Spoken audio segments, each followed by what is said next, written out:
Olá a todos, eu me chamo Rafael e na aula de hoje a gente vai falar um pouquinho sobre Big Data e vai utilizar o Hadoop como estudo de caso. O nosso objetivo da aula de hoje é entender a definição geral de Big Data através de fatos reais, também um pouquinho sobre alguns tópicos de pesquisa que vêm sendo trabalhados em cima do tema de Big Data. E ter uma visão geral da arquitetura do Hadoop. A gente vai ver o que é o Hadoop e para que exatamente o Hadoop é utilizado. E vamos então ter como objetivo de aula entender um pouquinho do modelo de programação, do sistema de arquivo, da arquitetura do framework e tudo mais. Então, inicialmente, dá uma visão geral para vocês sobre o real volume que é o Big Data na atualidade. Aqui a gente tem um recorte, ou melhor, do que era há 2 anos atrás, gerado numa fração de 60 segundos.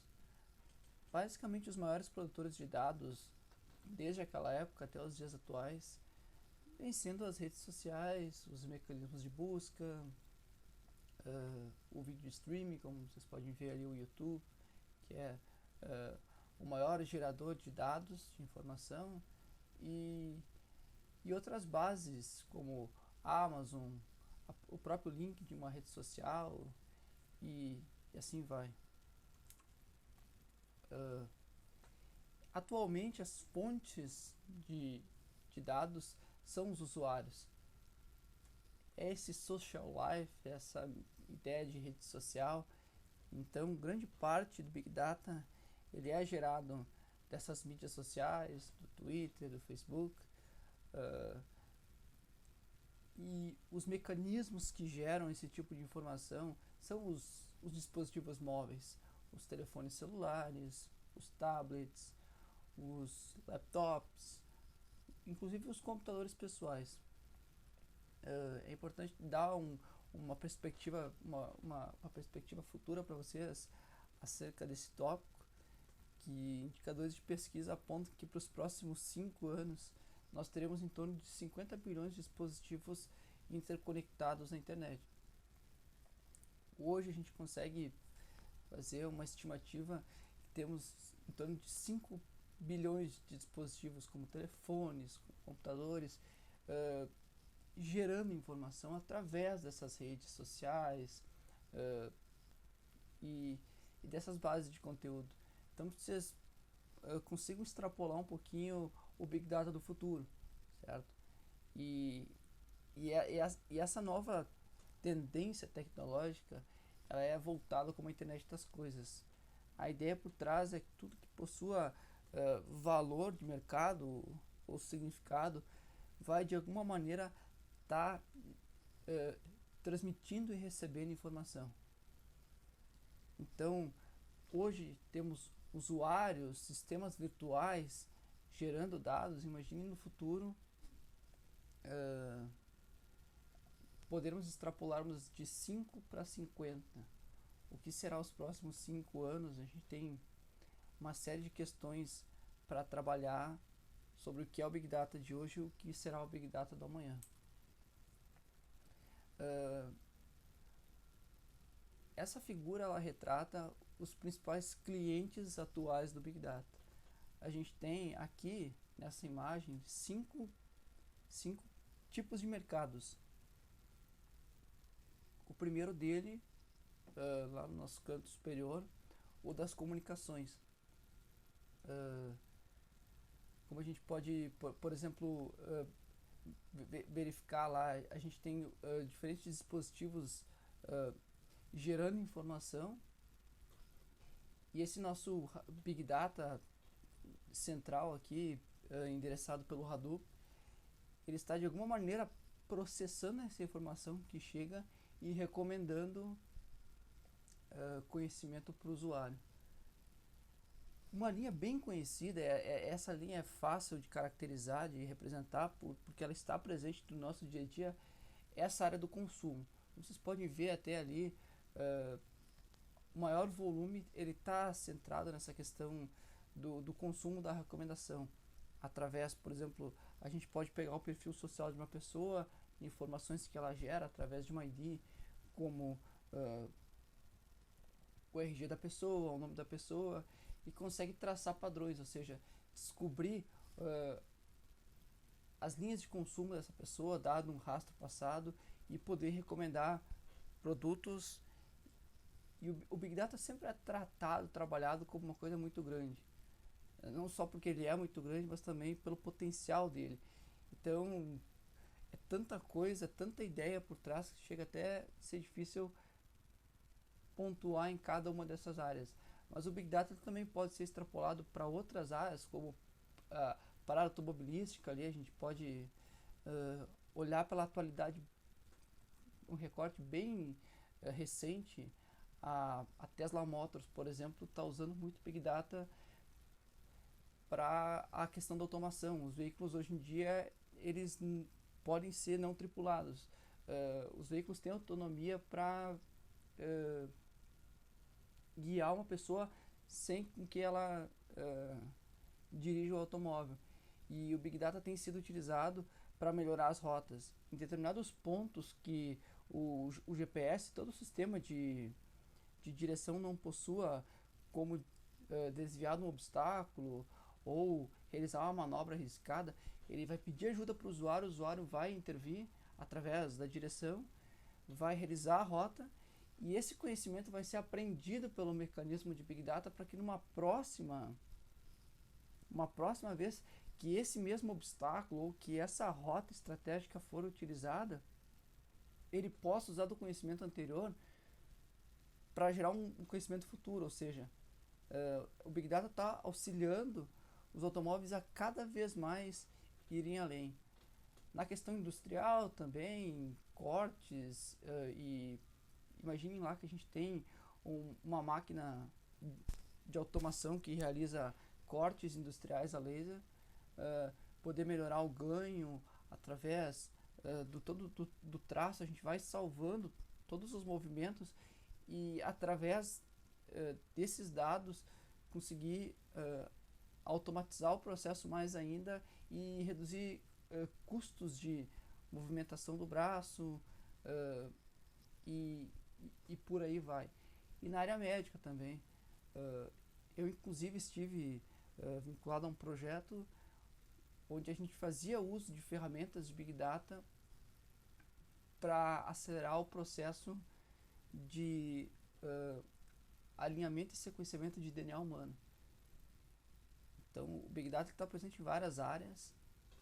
No momento, esse é um recorte mais preciso de algumas coisas que o Big Data pode vir a resolver. Porém, uma vez que o Big Data é colocado pela indústria como uma possível alternativa, saída para inúmeros problemas, ele vai acabar passando, como grande parte dessas tecnologias inovadoras e de pontas, por uma curva chamada curva Deep Cycle. A gente pode visualizar na parte superior da figura que a nossa imagem ela possui duas dimensões. Ela possui no eixo o tempo, digamos assim, no eixo X, e ela possui a visibilidade no eixo Y. E vocês reparem na figura como um todo agora, que a gente possui ao todo 5 momentos. O primeiro momento, então, é o gatilho de inovação. É uma vez que em um curto espaço de tempo, a visibilidade está associada à expectativa. Ela cresce muito rápido. Ou seja, aquela tecnologia extremamente inovadora, ela vai muito rapidamente crescer em visibilidade. A expectativa dela vai ser aumentada em muito. Depois a gente vai passar ali por um período bem curto, por um pico de expectativas infladas. Então, lá do topo da curva, ela vai praticamente parar de crescer e começar aos pouquinhos a cair.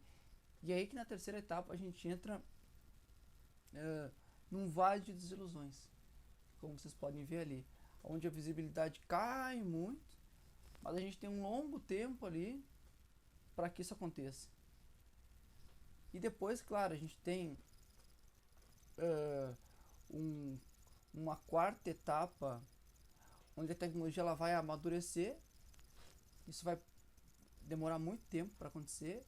E depois a gente tem uma quinta e última etapa, que é o platô de produtividade, onde a tecnologia realmente vai se estabilizar e, digamos assim, vai ser utilizada na prática. E para esse platô de pesquisa, essa quinta etapa, essa fonte de pesquisa aqui, que é a curva de Ipsycho baseada nos indicadores do Gartner, ela prospecta inúmeras tecnologias, como vocês podem ver ali. Eu vou citar algumas aqui que eu visualizo: nuvens híbridas, o próprio Big Data, lá no topo a internet das coisas. Essa é a curva do ano passado para tecnologias promissoras. A gente tem ali, entrando no gatilho de inovação, coisas que a gente escuta muito falar na prática: o speech-to-speech, que é a tradução de tempo real, como a gente fala. A gente tem os biochips também, que é algo que está bem em cena, os smart robots, e claro, inúmeras outras tecnologias aqui. Como no outro lado da moeda, a gente pode olhar ali, por exemplo, cloud computing, que ainda está vivendo um período de descrença, mas é uma tecnologia que vai, ou já está em algumas esferas, revolucionando o mundo. NFC vai facilitar muitos pagamentos online. Impressão 3D, scanners 3D, que é uma tecnologia que depende de ambos, né? A gente precisa escanear em 3 dimensões o objeto real para depois poder imprimir ele novamente em 3 dimensões. E para cada uma dessas diferentes tecnologias, a gente tem um tempo, como vocês podem ver: menos de 2 anos, entre 2 a 5, entre 5 a 10, mais de 10, e obsoletos que não constam aqui se a gente for pesquisar nenhum. Mas observem com maior grau de detalhe o Big Data. Onde se encontra o Big Data? O Big Data acaba de passar pelo pico de expectativas, acaba de sair. Então o Big Data ele vem sendo encarado há, eu diria, uns 5 anos, para ser mais preciso, dado o mercado, como uma tecnologia, um gatilho de inovação extremamente promissor, que em determinadas esferas do mercado vai revolucionar o que a gente tem hoje. Mas agora ele vai acabar passando pela curva de Ipsycho, que é uma curva clássica, e vai cair numa desilusão, e passado ali entre 5 a 10 anos ele realmente vai atingir o seu platô. Ou seja, a gente realmente vai poder usar o Big Data para o que ele realmente serve. Então a gente vai ver muitas soluções prometidas assim, ou desenvolvidas pela indústria, para resolver inúmeros tipos de problemas. E agora aqui eu tenho uma pequena chart para ilustrar o que eu tento representar na curva de Ipsycho, que é uma tirinha do Gilbert. Eu vou tentar resumir ela em português para vocês, então. Que os consultores falam lá, no caso do primeiro quadrante dos 8, que quantidades absurdas de dados vêm sendo gerados atualmente, que é o que eu coloquei para vocês lá naquela nossa primeira imagem que nós tínhamos das redes sociais. Tipo, e que vem de todos os lugares, no caso, certo? E aí, de novo, né, indo para aquele gatilho de inovação, todo mundo procura só entender qual é a definição, e a definição basta. Então, de acordo com a Wikipedia, ela se chama Big Data, deram um nome para isso, certo? O Big Data vive na nuvem. Eu não vou tratar aqui de nuvem, eu vou falar um pouquinho sobre Cloud Computing. E, tipo, isso é tudo que basta, ou seja, nuvem para resolver a infraestrutura, o Big Data que vai resolver nossos problemas. Aí na charge ali número 5, no recorte, ele disse que no passado a companhia dele vem fazendo coisas más, no sentido que não vem desempenhando o seu papel. Mas se a gente aceitar então o Big Data nos nossos servidores, tem toda uma crítica aqui em cada uma das frases, se a gente for parar para pensar, a gente vai ser salvo da falência. Então é isso que ele quer dizer, que o Big Data é quase como, é visto hoje muito como uma crença, como uma religião, certo? Aí no recorte 7 ele diz rezemos, e aí por fim uma brincadeira, né? Que se é muito tarde para se juntar ao lado negro da força, né? E aí tem uma piada ali, tipo, silêncio que ele pode escutar você, no sentido que ele é onipresente. Eles fazem aqui uma sátira com religião. E essa brincadeira do mercado, ela acontece em função do gatilho de inovação e do pico de expectativas. Então o Big Data ele é visto como uma salvação para tudo, mas na verdade ele não é, ele é mais uma peça de um fluxo de negócio de uma grande empresa.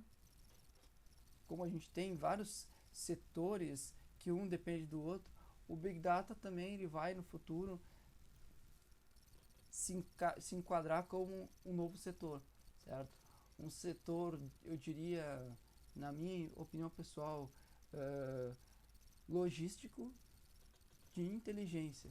Sendo que o Big Data, não sendo um produto fim, ele poderá ser utilizado independente da empresa na questão estratégica, para descobrir informação e para tomada de decisão, para a questão publicitária, para a questão financeira, e a gente pode extrapolar aqui para muita coisa. Mas saindo um pouco desse viés mercadológico e entrando puramente nas questões teóricas, que são em si as questões que a academia se interessa e busca responder, a academia resume o Big Data como um todo em 5 vertentes, em 5 Vs. O V do volume. Então, na visão da academia, para ser Big Data, a gente tem que estar trabalhando com muitos dados. E aí que começam as questões acadêmicas. O que é grande? E na minha interpretação pessoal, pensem assim, todo mundo aqui que assiste esse vídeo, eu acredito, já teve um computador há pelo menos 5 anos, eu diria 2010, ou pelo menos 10 anos desse ano que eu crio esse vídeo em 2015, por volta de 2015. Em 2005, eu pessoalmente tinha uma máquina com 80 GB de disco rígido. Se eu pedisse em época para aquela minha máquina, não vou descrever ela em precisão, mas era uma máquina single core, bastante recurso, em torno de 1 GB de memória, para ela contar 1 GB de dado. Eu estou usando aqui puramente uma aplicação de counting, uma aplicação que conta dados, que conta números, palavras. Eu teria um número X, certo? Se a minha máquina atual, que é uma máquina que possui 4 processadores, tem 1 terabyte de disco, a gente está falando aqui de N ordens de grandeza com relação a disco, com relação a processador, principalmente memória. Eu tenho aqui 8 vezes mais memória, uma memória muito mais rápida. Para minha máquina atual contar 1 GB é algo quase que simplório, bem dizer. Então, nessa perspectiva, eu quero colocar para vocês o que é 1 GB. Para minha máquina anterior, 1 GB era muita coisa. Para minha máquina atual, 1 GB não é nada. E a mesma coisa eu poderia dizer para 1 terabyte hoje, que é muita coisa. Mas e daqui 10 anos, vocês acham que 1 terabyte vai representar muita coisa? Então, o tamanho ele não é medível em quantidade, certo? O tamanho é relativo à capacidade da máquina. Então, não se prendam que 1 GB é Big Data e 100 megabytes não é Big Data. Isso vai depender do problema que vocês estiverem trabalhando e da infraestrutura que vocês tiverem disponível. O volume ele deve ser medido dentro dessas duas esferas. Além do volume, que é uma das vertentes de pesquisa do Big Data, a gente tem também a velocidade. Porque os dados eles podem ser, de um lado, BAT ou BAT, que a gente tem o dado conhecido, certo? Como ele pode ser streaming, ele pode ser real time, ou seja, a gente tem requisitos temporais para tratar. No BAT, a gente vai fazer o processamento do lote e não precisa se preocupar com o dado que chega. No streaming a gente tem essa demanda pela questão do tempo. Então a velocidade ela é uma métrica e ela é uma temática que vários autores procuram dirigir essa problemática da velocidade. A gente vai falar um pouquinho mais sobre ela no próximo slide. O volume também ela é uma temática por ser um desafio. A questão do valor é outro ponto. Até que ponto que coletar por coletar é relevante. O que de verdade ali no meio daquele montante de informação é algo valoroso, ou seja, que tem valor agregado. E aqui a gente tem vários tipos de valores estatísticos, AD evento não é. Tem gente que trabalha muito com essa esfera. Tem gente também que mistura essas várias esferas. Eu posso estar trabalhando, por exemplo, em querer promover um ambiente de Big Data, tanto na esfera do volume como na esfera de velocidade. Então eu trabalho com duas dessas 5 vertentes. A quarta vertente, então, é a questão da veracidade. Até que ponto que o dado é confiável? Tem gente que trabalha muito com, por exemplo, computação voluntária, onde eu tenho máquinas distribuídas ao longo do globo e essas máquinas vão receber informação, dados, e vão receber processos. Até que ponto que o dado processado, o produto, o retorno dessa máquina voluntária, ele é verídico? Até que ponto que o usuário ou alguma aplicação de terceiro não, digamos assim, burlou aquele dado ou não adulterou ele? E por último, a variedade, que esse é um tópico bem, eu diria, fácil de colocar aqui, por ele estar associado à indústria. Se o dado, o Big Data, ele vem de forma estruturada, ele vem em tabela, ele vem não estruturado, ele vem de maneira solta, se ele é multifatorado, ou se a gente está trabalhando com diferentes formatos, se a gente está trabalhando com formato ASCII, ou está trabalhando com outros formatos de arquivo. Existe também toda uma literatura por trás, todo um conjunto de autores, pesquisadores interessados em tratar essa questão da variedade.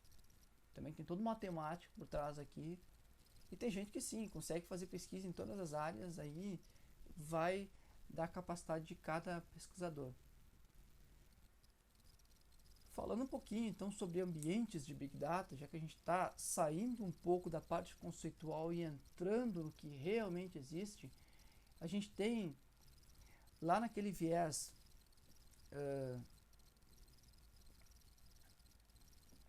da velocidade, então, os ambientes que trabalham com lotes, os ambientes intermediários, próximos então ao real time, a questão do streaming, e os ambientes mais propriamente streaming colocando. É importante que a gente consiga visualizar aqui que dentro dessa temática do Big Data, os ambientes de BAT vão normalmente estar dentro dos ambientes de streaming. Essa é uma visão bem particular, que vários ambientes aqui, como por exemplo o Spark mais acima, que é um ambiente que fica entre esse meio termo do BAT, do streaming, implementa essas ideias. Ele é um framework para trabalhar com lotes de dados, mas ele também dá suporte a streaming. O Flink também trabalha com essa mesma pegada. Já olhando para as esferas, a gente tem o Hadoop, que é o nosso estudo de caso dessa nossa videoaula, que é mais voltado para trabalhar com lote. Esse é o carro-chefe do Hadoop, ele é muito bom para fazer isso. Interpretem o Hadoop como uma grande reta escavadeira, uma grande patrola. O Hadoop é muito bom para trabalhar com grandes montantes de terra que já existem. E do outro lado da nossa figura, no lado do streaming, Nós temos ambientes como o Storm, que são feitos para trabalhar só com eventos, com dados que ainda não existem, ainda não chegaram. O Storm é muito bom para trabalhar com diferentes fontes de eventos, de dados. Nós temos aqui também outros ambientes, além do Storm, nessa temática do streaming, como o Samza, por exemplo. É outro ambiente também mais voltado para essa tendência do streaming. O Storm e o Samza são ambientes respectivos que nasceram ou foram concebidos inicialmente para endereçar redes sociais como, por exemplo, o LinkedIn, o Twitter. Aqui teria que incluir o S4. Então, que são ambientes que necessitam processar grandes montantes de dados no formato de eventos. O Hadoop já é diferente. O Hadoop nasceu bem antes. O Hadoop nasceu entre 2005 e 2007. Ele se construiu assim, por ser muito voltado na ideia do web crawling, do Google Spider. O Hadoop surgiu das ideias do Google, a gente vai ver mais à frente. Então ele é feito para trabalhar com dados que já estão armazenados no sistema de arquivo. Esses ambientes de streaming não. Eles vão processar dados que vão chegar, que não existem. E existe toda uma temática, de novo eu quero bater nessas duas vertentes que são a velocidade e o volume, porque o Storm não conhece a rajada de dados e a quantidade de informação. O Hadoop já tem essa perspectiva. Então vejam as diferenças que a arquitetura dos ambientes vai ter que possuir para endereçar isso. O próximo slide, eu quero dar uma perspectiva macro de um panorama geral de como essas tecnologias, como o Hadoop, como o Storm, como o Flink, são encaradas na prática. A gente tem aqui 4 camadas. A gente tem desde a parte superior, que é a perspectiva do usuário, o programador, no caso, que vai trabalhar com APIs que vão potencializar, favorecer o desenvolvimento de aplicações rápidas. Essa questão de reuso de software e tudo mais. Então, no nível intermediário, nós vamos ter os data engines, os motores, que vão criar mecanismos, arcabouços, para processar dados de forma distribuída. Mais embaixo, nós vamos ter os sistemas de arquivos distribuídos, que vão persistir os dados do usuário. E por fim, um componente meio aqui, recortado, mas muito importante, nós vamos possuir os gestores de cluster, que são os mecanismos responsáveis por toda a orquestração do data center, do ambiente físico. Seja ele um cluster, seja ele uma cloud, seja ele uma grid. Então vamos explorar alguns dos componentes começando de cima para baixo, numa abordagem top-down. No nível da aplicação, nós, desenvolvedores, podemos, por exemplo, trabalhar com Hive. Hive é uma linguagem para trabalhar com dados estruturados em Big Data. Poderemos trabalhar também com Pig, que é uma linguagem de programação Pig-Laden para trabalhar com dados não estruturados.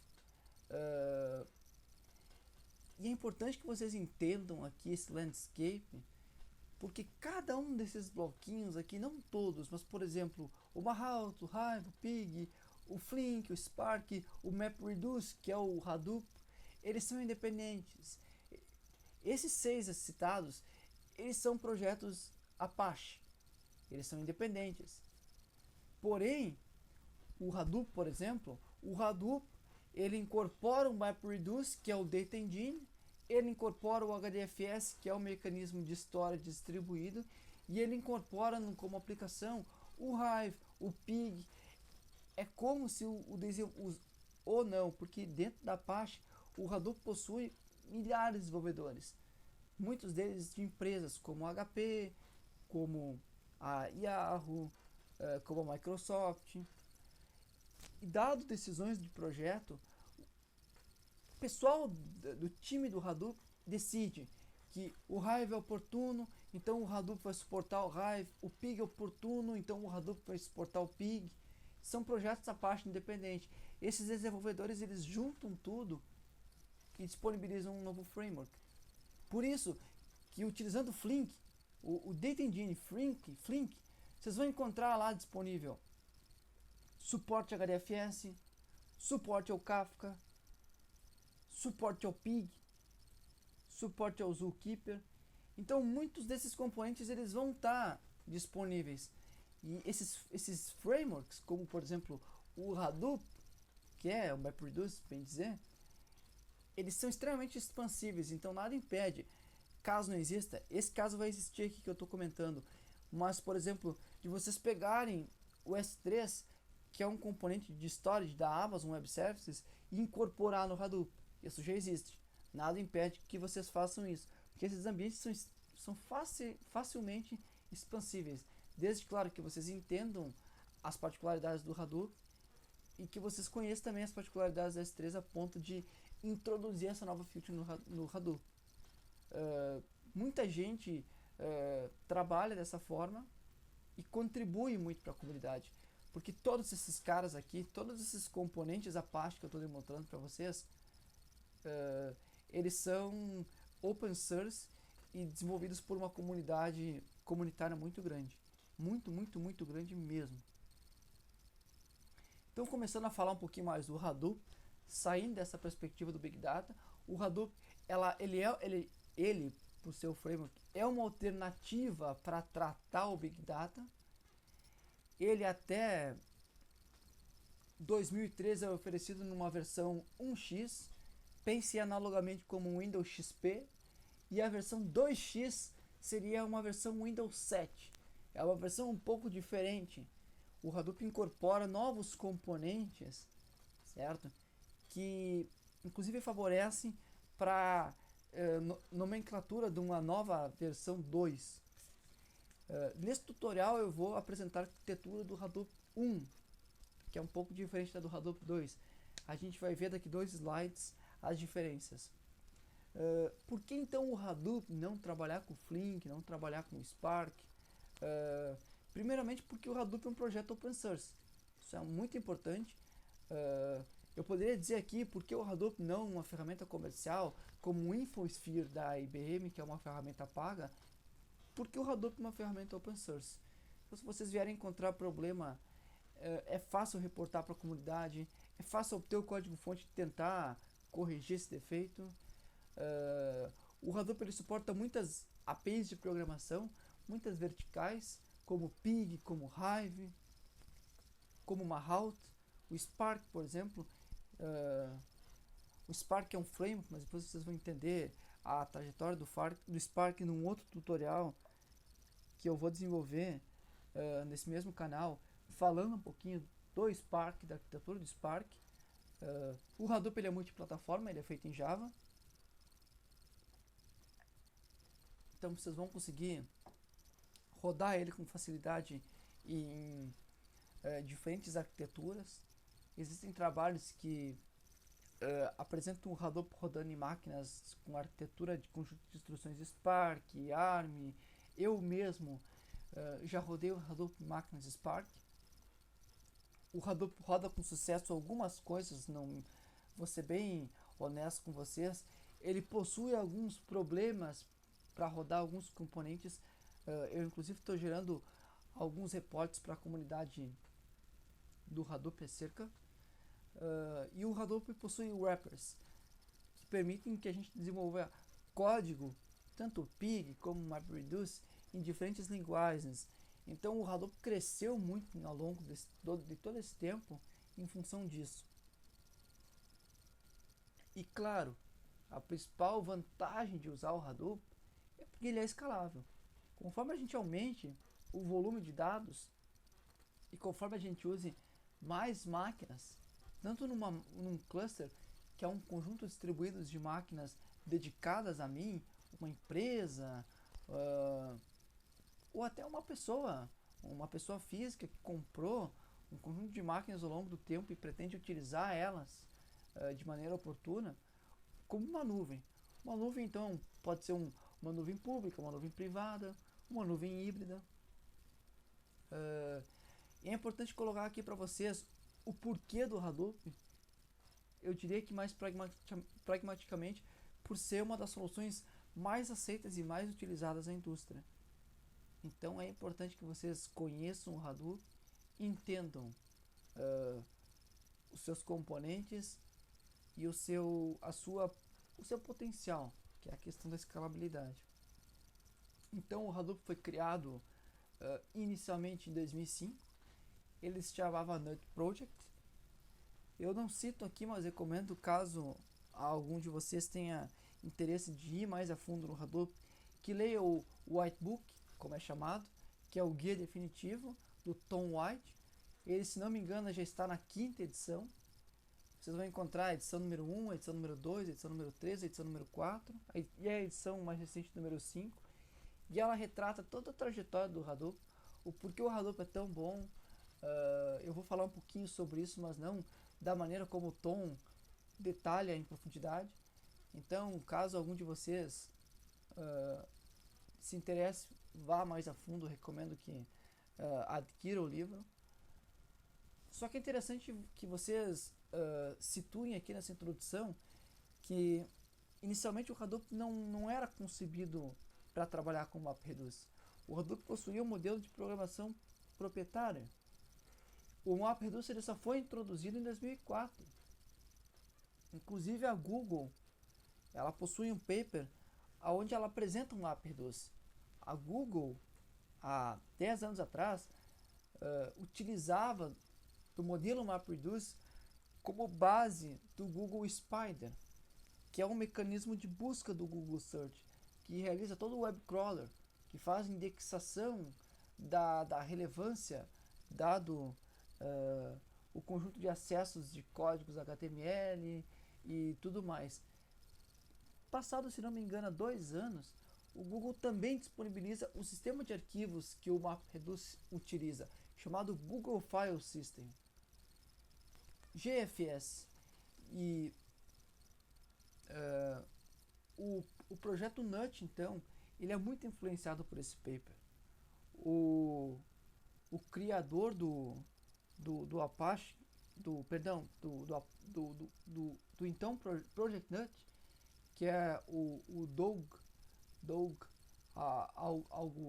algo que não me recordo aqui o sobrenome dele, foi muito influenciado pelo paper do Google e baseado nas ideias de um gerente de dados, de um conjunto escravo de dados, ele implementa o HDFS, que é o Hadoop Distributed File System, que é introduzido então no Nut Project em 2007.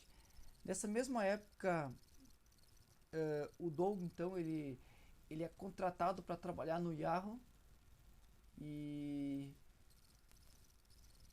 o Hadoop se torna o mecanismo de buscas do Yahoo, o Yahoo Search, em 2008, para trabalhar com cluster, uma vez que em época o Yahoo tinha o Hadoop rodando no ambiente de cluster, e o ambiente de cluster do Yahoo era muito parecido com a ideia de hack de prateleira que o Google vinha trabalhando desde então. E nessa mesma época, é importante comentar essa questão do hack de prateleira, porque mais à frente vocês vão entender que muito da arquitetura do Hadoop está baseada nesse conceito de hack de prateleira, que são máquinas que têm uma tolerância a falhas muito baixa, que falham muito. E a arquitetura tem que ser resiliente, tem que considerar isso. Então, vocês vão ver a importância que é considerar essa questão. E em 2008, na mesma época que o Hadoop passa a ser utilizado pelo Yahoo, ele passa a se chamar Hadoop. Então, eu já falo 2008 e o Hadoop porque nessa época ele foi batizado como Hadoop. E ele se torna um projeto Apache. E é importante que vocês entendam que a release 1.0 ela só veio acontecer em 2011. Para vocês verem como o Hadoop era um projeto bem incipiente. Ou seja, ele só veio se tornar algo comercial, oficial, no ano de 2011. Então a versão 1 que a gente vai trabalhar aqui, ela só é disponibilizada oficialmente em 2011. A versão 2 que eu comentei para vocês tem uma grande diferença entre a 1 e a 2, que a gente vai ver no próximo slide. Ela só surgiu no final de 2013, em setembro, se não me engano. E atualmente a gente está com a versão 2.7.1 como a Last Religion. As principais diferenças são essas, e não são poucas. O MapReduce ele é citado aqui nessa versão 1.0 como engine, mas na verdade o MapReduce ele é um modelo de programação, e naquela época eles preferiram chamar o engine do Hadoop de processos como MapReduce, e o HDFS era um engine de dados. Então os papéis eram divididos. Processos, quem cuidava era um engine MapReduce, e dados, quem cuidava era um engine chamado HDFS. E o engine, claro, ele fazia a gerência de processos MapReduce. Na versão 2, o modelo MapReduce passou a se tornar um componente de programação, porque o engine MapReduce ele foi atualizado. E esse novo update, que é uma mudança bem grande, ele passou a se chamar Yarn. O que eu posso passar para vocês aqui de uma maneira rápida sobre o Yarn? O Yarn, ele além de ser um gestor de processos, ele é também um gestor de cluster. Ele cria uma ideia de pool de processo, ou seja, para cada processo MapReduce, porque o Hadoop é um ambiente multiusuário, pessoal, a gente vai ver mais à frente que uma mesma instalação do Hadoop vai estar rodando inúmeros jobs de inúmeros usuários. No Yarn, cada um desses jobs é tratado de maneira isolada como um mini cluster. Essa é a principal diferença. Mas dentro da arquitetura existem tantas mudanças que o pessoal preferiu parar de chamar de MapReduce 2.0 e preferiu chamar esse engine de Yarn. E no Others ali a gente tem uma série de outros componentes ou verticalizações que favorecem o desenvolvimento de código e que são implementadas por via de processos MapReduce. Eu vou explicar mais detalhes no próximo slide aqui para vocês. Então, resumindo, a gente tem a arquitetura 1.0 e a arquitetura 2.0. Aqui iremos trabalhar com o Hadoop 1.0, com a arquitetura antiga, não com a arquitetura nova. É importante que vocês entendam que a arquitetura 1.0 ela é retrocompatível com a arquitetura 2.0. Então, códigos Hadoop 1.0 vão rodar na arquitetura 2.0. Só que esse Hadoop open source que eu venho transmitindo para vocês até aqui, ele também é comercializado. É de uma maneira análoga ao Linux. Temos Debian, temos Slackware, são sistemas operacionais Linux free, disponíveis para que vocês da comunidade copiem e utilizem. Mas nada impede que uma Red Hat trabalhe em cima do kernel do Linux e disponibilize uma versão paga do Linux, que é o que essas third parties como a Hortonworks, como a Cloudera realizam. A gente pode comprar o Hadoop, digamos assim, encapsulado de uma maneira diferente. A Cloudera, além de fornecer todo um suporte para nós, ela vai também disponibilizar o Hadoop numa outra roupagem.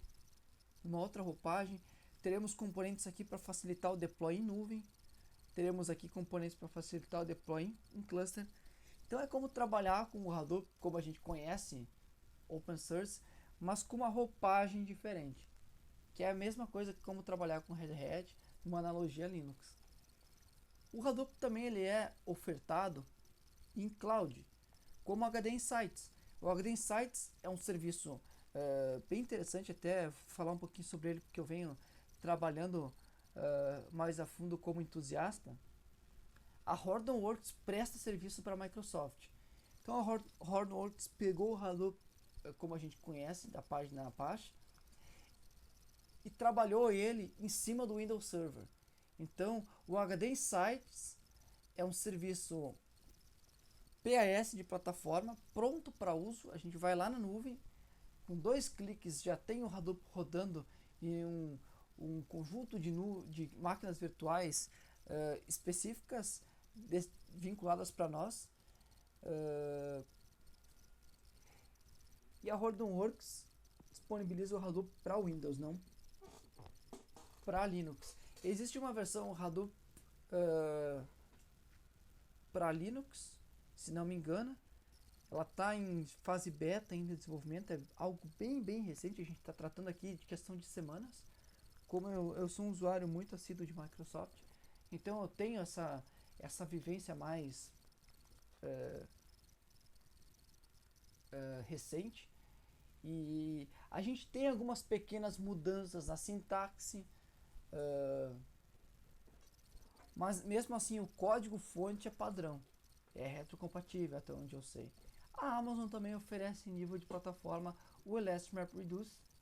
A Amazon é um serviço de cloud, é um cloud provider, mas o Hadoop ele é comercializado no serviço de plataforma chamado Elastic MapReduce.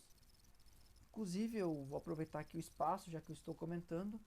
Eu cheguei a utilizar uma conta promocional que a Amazon oferece para teste de nuvem, e cheguei a instanciar uma instância Elastic MapReduce e acabei pagando por ela.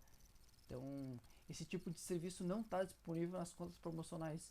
Cuidem o que vocês forem utilizar lá, que nem tudo disponível é grátis, certo? A gente vai acabar pagando por isso. E vale a pena, como o vídeo é em português brasileiro. A gente vive uma situação de crise econômica complexa, difícil, onde o dólar custa mais de R$4, e esses serviços são onerosos, são custosos. Eu, para realizar uma brincadeira bem rápida ali, para criar poucas instâncias, acabei onerando mais de $1, então esse pequeno dólar me custou R$4. Porém, o Hadoop ele não é só ofertado num viés mais comercial ou pago. Existem inúmeras empresas que utilizam o Hadoop dentro de produtos comerciais, como por exemplo a rede social Facebook. O Hadoop é utilizado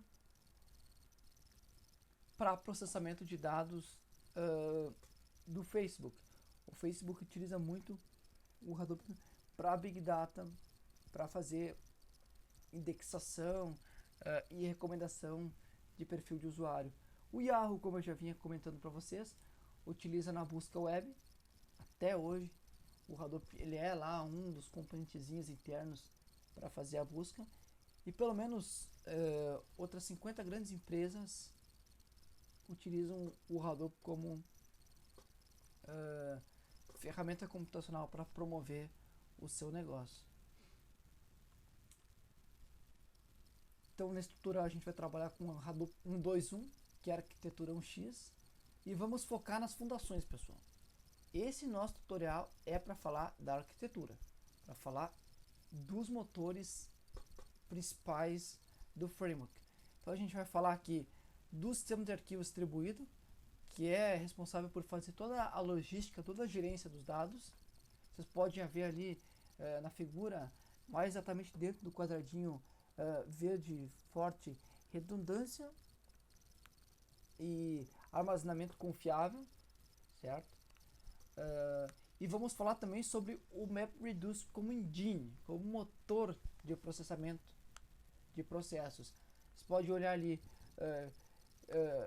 Cluster Resource Management and Data Processing. Então, o MapReduce como engine é responsável por fazer a gestão dos processos, do processamento. Em cima desses dois componentes, pessoal, é importante que vocês entendam que o Hadoop vai nos disponibilizar verticais. como Pig para trabalhar com dados não estruturados, com Dataflow, como o Hive para trabalhar com dados estruturados, com tabelas. O Hive possui uma linguagem SQL chamada HiveQL. E a gente vai ter aqui outros componentes também suportados, como Mahout, como Spark, como Scoop, por exemplo, que eu cito aqui, que é um conversor que permite que a gente consiga pegar bases de dados SQL, por exemplo, MySQL, Postgre, e converter para Hive.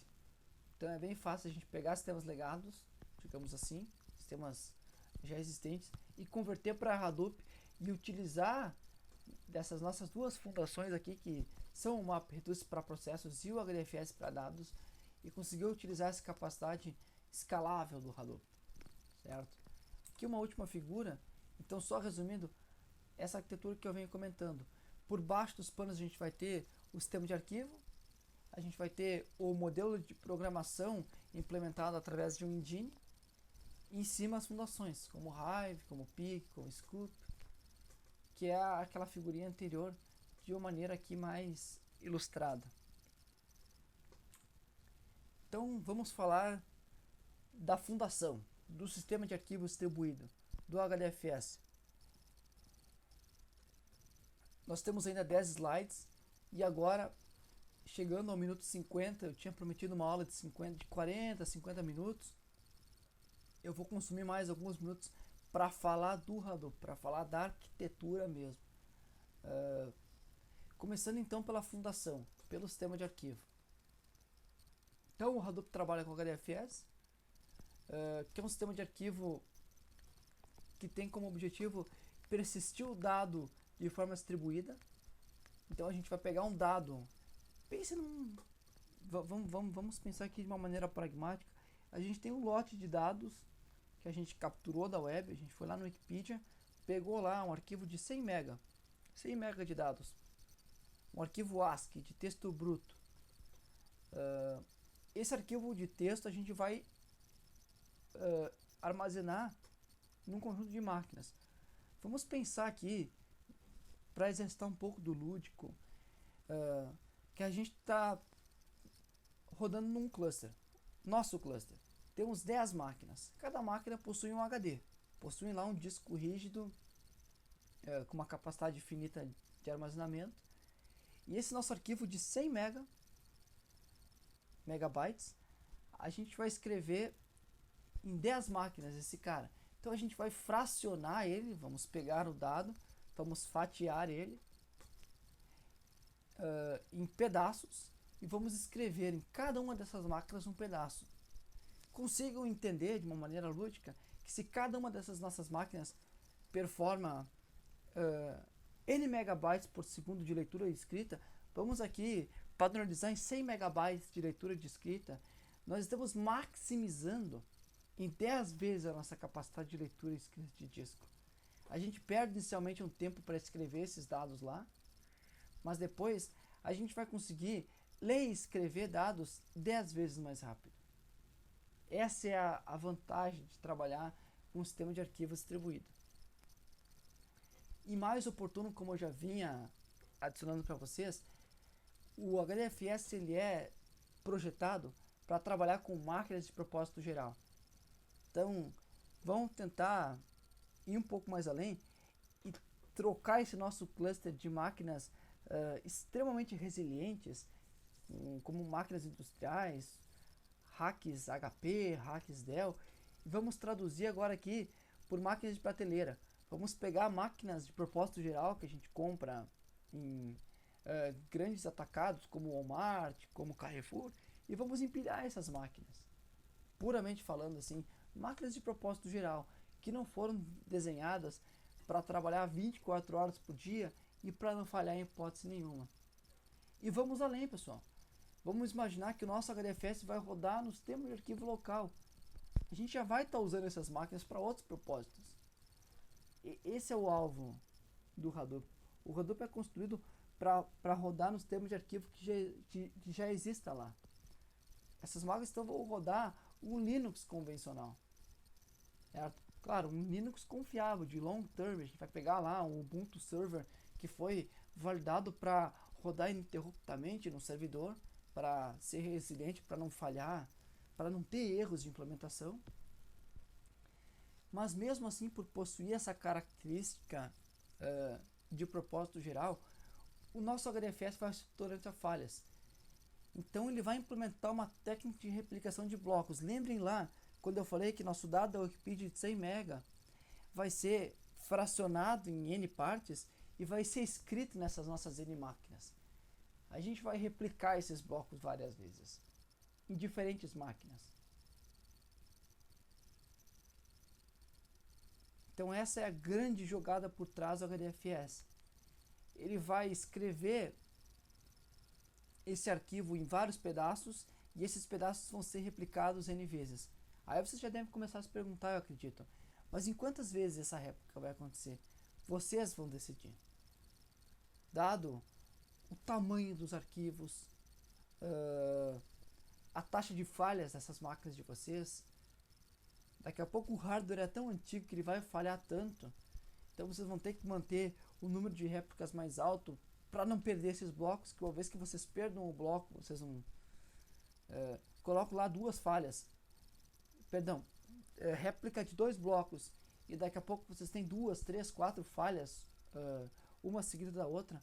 Então é bom que vocês aumentem o número de réplicas. De novo, acho que você já deve ter se perguntado no outro lado, mas qual o tamanho do bloco? Vocês vão decidir. Por padrão, o Hadoop trabalha com blocos de 64 MB, mas nada impediria, nesse nosso caso, uma vez que estamos trabalhando com 10 máquinas de 100 MB, de colocarmos o tamanho de chunk, de bloco, de 10 MB.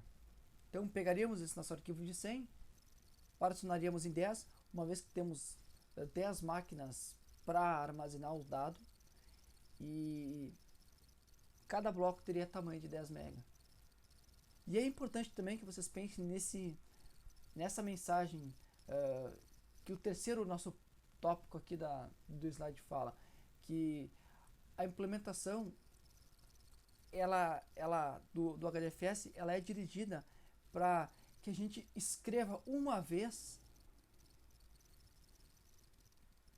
e leia muitas vezes. Essa é a abordagem. Write once, read many times.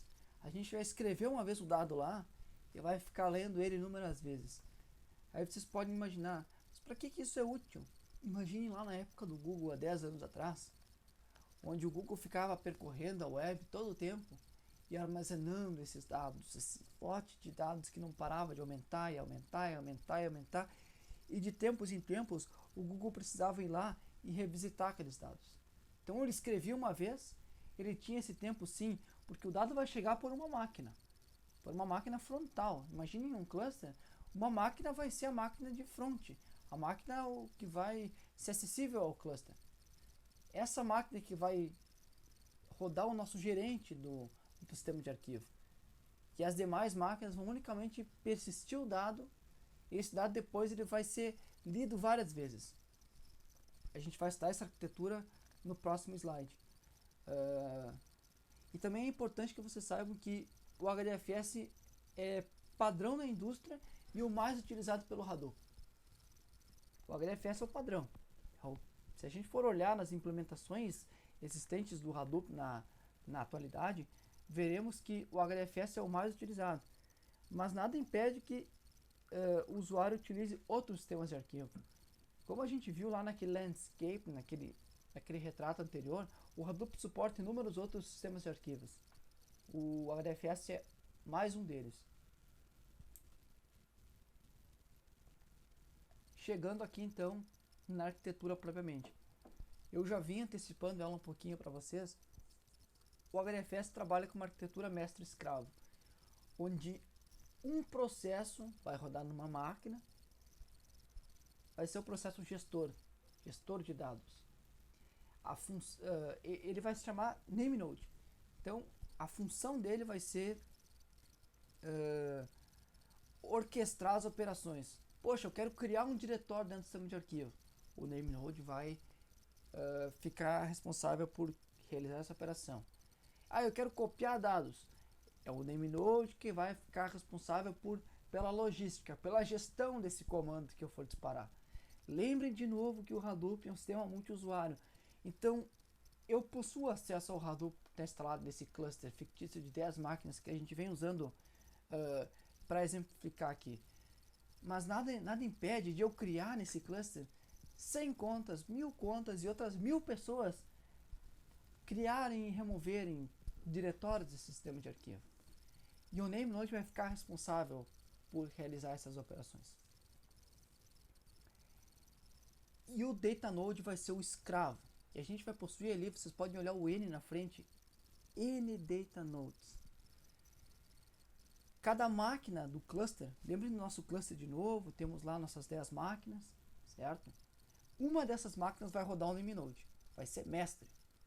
Vai ser ela que vai coordenar a leitura e a escrita de dados no cluster. Porém, outras máquinas vão rodar um NameNode.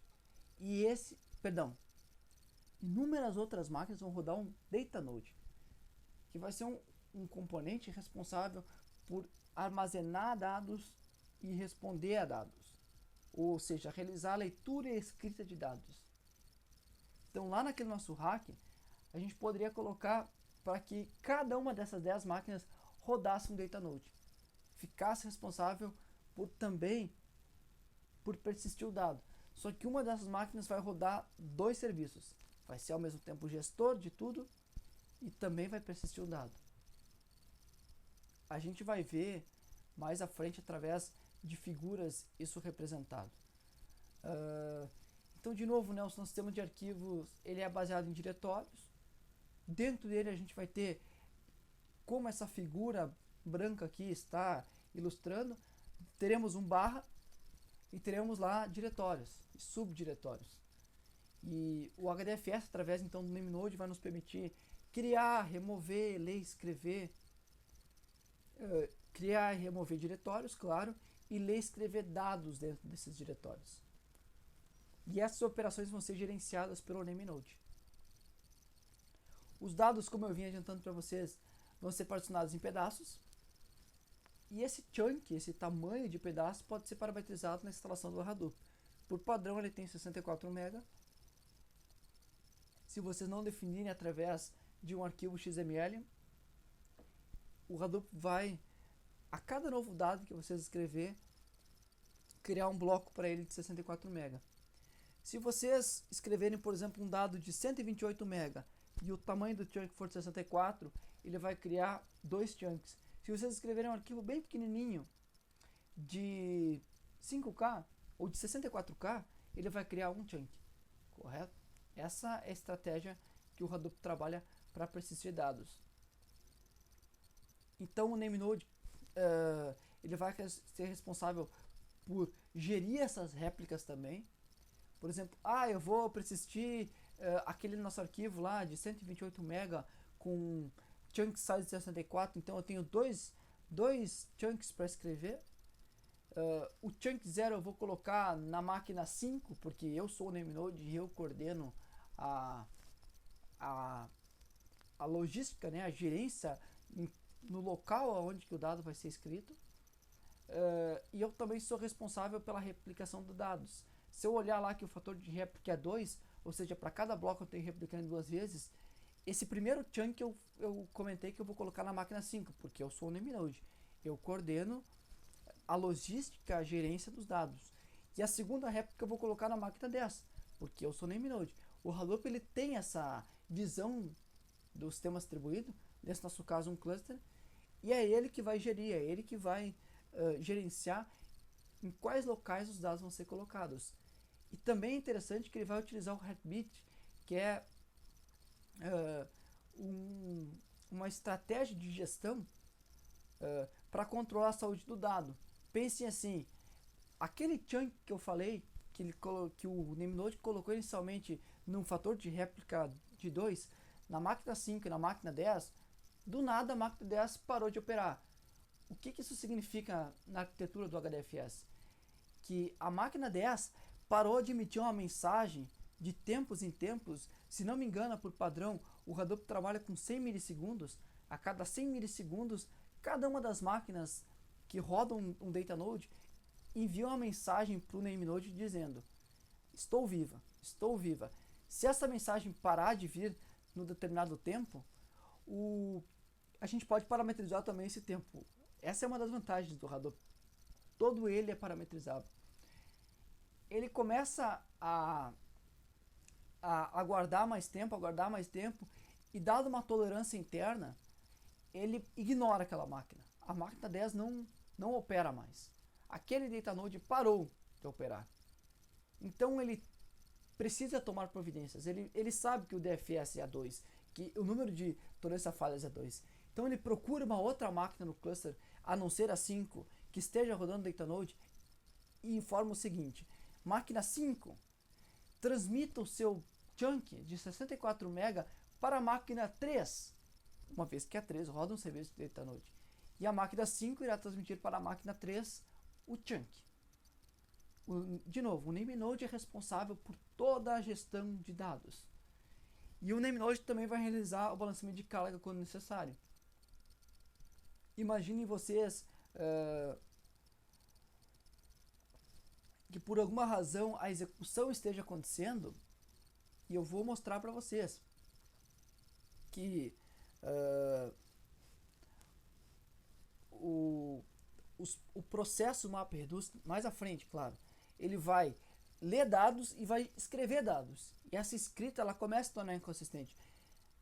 Uma vez que vocês vão entender depois durante a execução, a saída começa a se tornar desbalanceada. Então o namenode ele pode realizar o balanceamento de carga quando ele achar necessário. Ele tem essa autonomia para realizar isso. O namenode é um serviço que possui uma série de tecnologias embarcadas para gerir os dados do sistema de arquivo. E de novo, né, para fechar, o data node ele só vai prover o armazenamento do dado, que é a leitura e a escrita, e vai responder ao que o namenode orquestrar. Faça isso, faça aquilo. Esses faças são essas mensagens anteriores que eu passei para vocês aqui. Então aqui, pessoal, tá a arquitetura como um todo. Tá todo o conhecimento que eu descrevi para vocês está aqui. A gente vai ter um namenode, então, orquestrando os dados. Teremos lá no cluster inúmeros data nodes. Aqui a gente tem 5 data nodes rodando. Imaginem lá que no cluster a gente teria 5 máquinas, então. Essa é a arquitetura mais lógica, certo? De se explicar, eu acredito. Como as mensagens dizem ali, os nós vão escrever no seu sistema local. O sistema como um todo vai utilizar do heartbeat, que eu expliquei para vocês, que é essa batida, estou vivo. Vai realizar todo esse balanceamento de carga e essa replicação, como eu passei para vocês. E reparem ali em colorido o chunk. A gente tem ali um sistema de réplica de 3. Olhem o chunk colorido ali, como ele está replicado 3 vezes no sistema de arquivo em máquinas diferentes. Essa é a estratégia.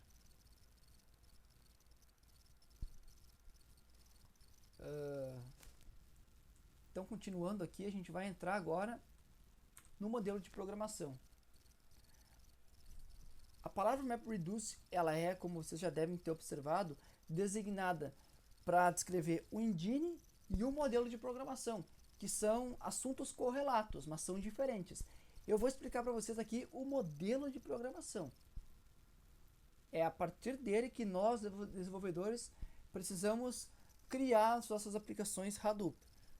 No nível do framework, nada impede, por exemplo, eu criar um código, como eu já venho descrevendo para vocês, Pig, Hive, que utiliza uma API própria do Pig, uma API própria do Hive. Internamente é importante que vocês consigam imaginar aqui, já que eu venho descrevendo para vocês, que o Pig ele vai rodar por baixo dos panos por via de regra através de processos MapReduce.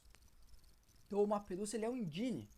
Eu posso escrever os meus programas Hadoop em MapReduce, mas também posso escrever em verticais. Vai existir um mecanismo ali de tradução que vai traduzir códigos PIG, a API do PIG, para processos MapReduce. Falando um pouquinho então do modelo de programação, eu já tinha adiantado isso para vocês. Ele foi proposto inicialmente pelo Google em 2004. O Doug Nutt, agora eu posso estar equivocado, mas se não me engano é Nutt Project, pelo sobrenome do Doug Nutt. Então ele se baseou muito, no caso, nesse modelo de programação abstrato, e ele incorporou ele dentro do Hadoop, que na época se chamava Project Nut. E ele é aplicado para realizar o processamento de dados distribuídos. Essa é a base do MapReduce. Ele é voltado para processar dados em caráter distribuído. Aonde? Ali no nosso segundo tópico.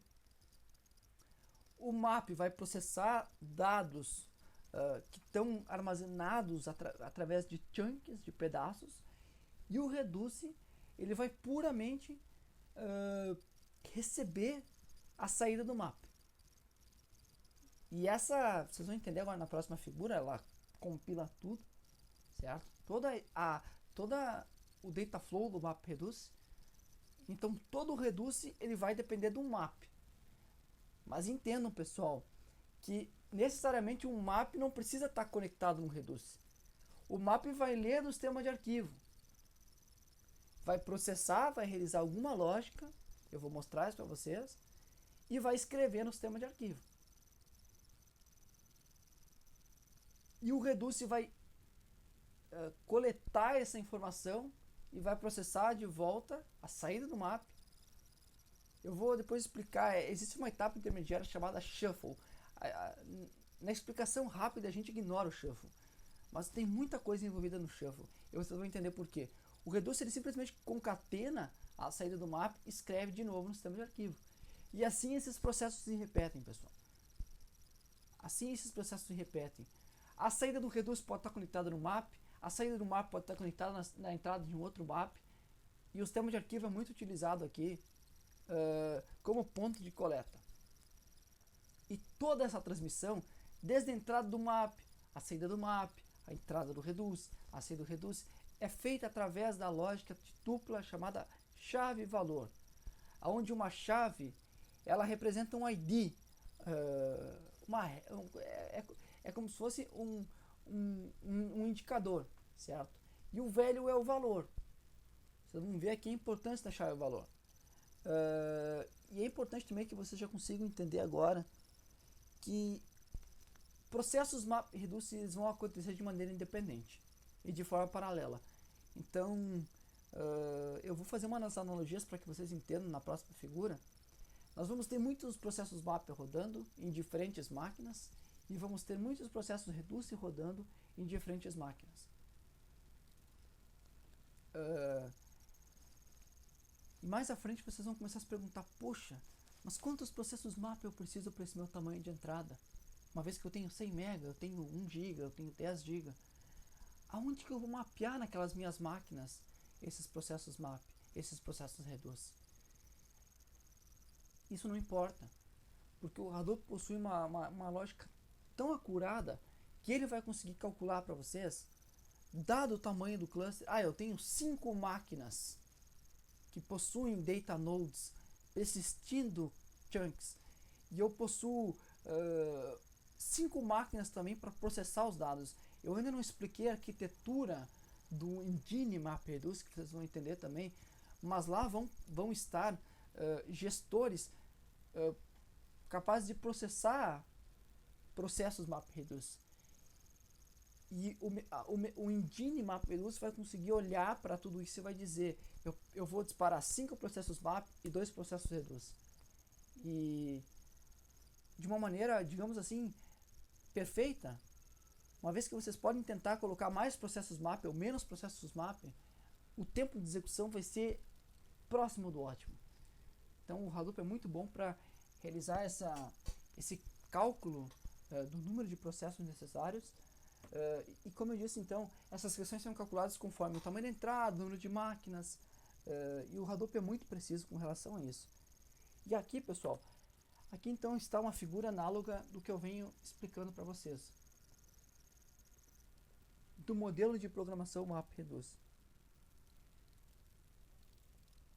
Nesse caso mais específico, dado aqui as 3 etapas, a 1, a 3 e a 5, temos uma contagem de palavras, que é, numa analogia boba assim, o Hello World, o básico do básico. Tudo se começa por uma contagem de palavras.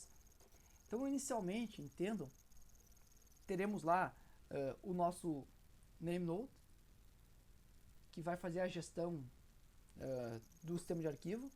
Teremos lá, vamos imaginar lá no nosso cluster agora, para ficar um pouco mais próximo aqui, essa nossa imagem, estudo de caso, um conjunto de 2 máquinas, tá? Nós temos aqui, é uma analogia, eu estou tentando unicamente conectar toda a informação para que vocês entendam. Então imagine ali que mais de 8.000 e menos de 8.000, o mais de 8.000 seja um chunk, certo? Ele está numa máquina, pessoal. Temos 2 máquinas no cluster, 2 máquinas. Uma delas roda 2 serviços de HDFS, roda o NameNode e roda o DataNode, certo? A segunda máquina roda só o DataNode, perfeito? Temos aqui um chunk, digamos então de 10 MB, certo? 10 MB. O primeiro pedaço está na máquina que roda a máquina 0, o DataNode, no DataNode 0, digamos assim. E a nossa segunda máquina possui um outro DataNode que vai possuir ali o segundo chunk, o chunk menos de 8.000, que possui 10 MB, certo? Por alguma razão, nessa segunda etapa aqui, o engine, para essa nossa aplicação aqui de contagem de palavras, disparou 2 maps. Um map valeu um chunk e o outro map valeu o outro chunk. E cada um desses 2 maps vai rodar em uma máquina do cluster. Temos 2 máquinas. Um map numa máquina, outro map em outra máquina. O map, ele vai ler esse nosso chunk em linhas, vai ler cada uma das linhas. Nesse nosso caso, felizmente, digamos assim, cada linha possui uma palavra. Ele vai fazer o split, ele vai quebrar essas linhas. Essas linhas a gente chama elas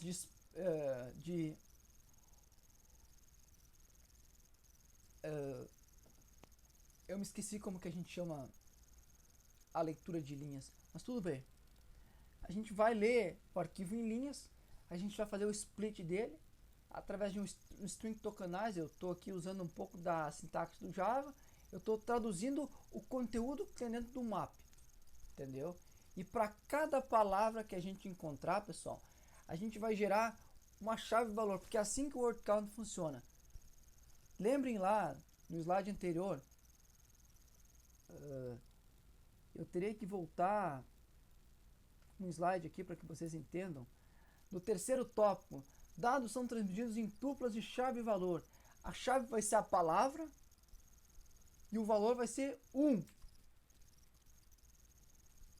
E para cada palavra desse chunk, o map vai escrever na sua fila padrão na memória, na sua memória. Pensem que existe um processo, o map rodando, e dentro do stacking do processo, esse map vai começar a escrever essas palavras. Como o Hadoop é desenvolvido para processar tanto dado, essa memória é extremamente finita e limitada. Então o Hadoop, aqui a gente teria que falar um pouquinho do engine, certo? É um componente chamado test tracker que a gente vai ver no próximo slide. Ele é desenvolvido com a seguinte estratégia. Eu estou entrando aqui bem dentro da arquitetura para que vocês consigam entender ao máximo como o Hadoop funciona. O test tracker, que é o componente escravo que vai rodar esse processo map, ele tem uma memória muito pequena. Ele vai começar a fazer um swap em disco. ele vai pegar e vai escrever temporariamente no HDFS, no arquivo temporário, essas chaves valores que ele está contando. O map funciona como um filtro, pessoal. Ele está filtrando. E ele começa a escrever no HDFS. E lá naquele arquivo temporário começa a acontecer o seguinte, começa a acontecer uma terceira etapa, pessoal. E essa terceira etapa ela é, em muitos casos, não comentada. E é aqui que acontece a maior dúvida com relação a MapReduce. Como funciona o MapReduce? Nossa, complexidade. Não existe complexidade. A questão é que o shuffle não é considerado. O shuffle vai acontecer assim. Para cada chave valor, toda a chave vai ser gerada uma hash. Um hash é um número único. E para essa hash vai ser vinculado um reduce. Olha que louco. Louco eu digo, eu estou só comentando aqui esse exemplo. Para esse exemplo aqui, o Hadoop criou 2 maps e criou 5 reduces. Ele pode fazer isso, nada impede. Cada um desses reduces vai ficar vinculado a uma hash. Então, mais vai ganhar uma hash, D vai ganhar uma hash, 8 vai ganhar uma hash, 1000 vai ganhar uma hash, menos vai ganhar uma hash, D vai ganhar uma hash, 8 vai ganhar uma hash e 1000 vai ganhar uma hash. Consigo entender aqui, pessoal, que o 1000 aparece 2 vezes em maps isolados que estão acontecendo ou sendo processados de forma distribuída num cluster muito grande. Aqui só existem 2 maps, mas poderiam existir milhões de maps para uma mesma aplicação, pessoal, não confundo. Para uma mesma aplicação, para a nossa é essa aplicação de word count que está rodando aqui. Esse 1000 possui uma hash única. Eu vou usar uma analogia aqui para vocês. 5 é a hash que foi gerada. E aquele primeiro reduce lá em cima, pessoal, ele foi vinculado. Porque o Job Tracker, que é um gestor de processos, é ele que realiza isso por baixo dos panos. E é ele que calcula as hashes para cada chave valor. E é ele que vai dizer, primeiro reduce, você vai tratar todas as hashes 5. E a hash 5, pessoal, é o 1001. Então, olha que interessante. Todas as chaves valores estavam indo para um temporário no HDFS lá daquele processo map 1 e daquele processo map 2. Acontece assim, é incrível. O reduce que sabe que agora ele responde pela hash 5, eu estou usando 5 aqui como uma analogia, e o 5 representa 1000, ele vai requisitar pela rede para cada um dos componentes Job Track, que eu vou explicar depois para vocês, o seguinte: quem tem aqui hash codes ou chaves valores 5 e o primeiro map vai dizer eu tenho aqui um 1001. Então o Reduce vai lá naquele temporário que está lá no HDFS, que está persistindo lá aquela chave, e ele vai puxar. Existe um mecanismo aqui chamado de pull. Ele vai puxar essa chave pela rede e vai processar ela. Só que inicialmente ele não vai, uma vez que receba a chave, começar a processar ela. Ele vai armazenar numa fila. Isso. E esta fila estará presente na memória do Job Tracker, que roda um Reduce. E essa memória, de novo, pessoal, é extremamente finita. Então ele cria um temporário na máquina que está rodando o Reduce, porque essa máquina pode estar num lugar diferente do cluster. Não sei se vocês conseguiram assimilar aqui. Vai existir um Job Tracker que vai rodar esse Reduce. Esse Reduce pode estar rodando dentro de uma máquina onde roda o map, ou não, pode estar rodando numa outra máquina que esteja rodando o Reduce. Olhem como a memória limitada é um recurso finito. Então, essa chave vai ser empurrada para o Reduce vai escrever no seu sistema de arquivos num arquivo temporário. Entendam bem, pessoal. Todos os maps precisam estar terminados totalmente terminados, o mapa tem que dar 100% para que o Reduce seja liberado. Para que o Reduce receba um ok, dizendo todos os mapas acabaram. Que os Reduces comecem. Só que nada impede que o Reduce vá ao temporário do map lá no HDFS e pegue as suas respectivas chaves através das hashes. Ou seja, que o processo de shuffle aconteça intermediariamente a execução dos maps. E nada impede, entendam, que o Reduce realize um processo chamado Combine, ou pegue todas essas chaves chamadas 1001 e combine elas ou em uma só. Nada impede. É uma operação, por isso que em algumas execuções e alguns exemplos, se vocês forem realizar no futuro, vocês vão verificar ou vão identificar que o Reduce começa um pouquinho depois do map, mas não necessariamente ele está sobrepondo o map. Ele só está executando essas operações de shuffle, está executando essas operações de combine, essas pré-operações. Mas o map ele ainda não terminou. Porque se o Reduce começar antes do map, ele quebra esse paradigma.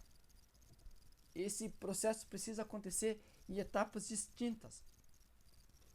Uma vez então que o map conte todas as ocorrências como um filtro, escreva na saída, o Reduce eu acredito que vocês já consigam imaginar a complexidade que é entre todos os gestores aqui, gerando informação. Quais Reduces respondem por essas hashes? Os Reduces precisam responder, depois o Reduce precisa ir lá, precisa buscar, precisa receber. E eu acredito que vocês consigam enxergar aqui, pessoal.